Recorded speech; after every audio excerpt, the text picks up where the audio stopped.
السلام علیکم ورحمۃ اللہ وبرکاتہ۔ مصیبت کے وقت 7 مرتبہ یہ وظیفہ پڑھیں، مصیبت فوری طور پر ختم ہو جائے گی انشاءاللہ۔ آپ کو کوئی پریشانی، کوئی مصیبت ہو تو اس وظیفے کو اس وقت 7 مرتبہ پڑھیں، انشاءاللہ العزیز وہ پریشانی، وہ مصیبت دور ہو جائے گی۔ بسم اللہ الرحمن الرحیم۔ اللہ اللہ ربی لا اشرک بہ شیئا۔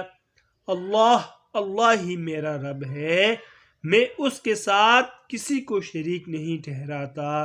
دوستو، مزید اچھی ویڈیوز کے لیے چینل کو لازمی سبسکرائب فرمائیں۔ جزاکم اللہ احسن الجزاء۔ طالب دعا قاری محمد آصف۔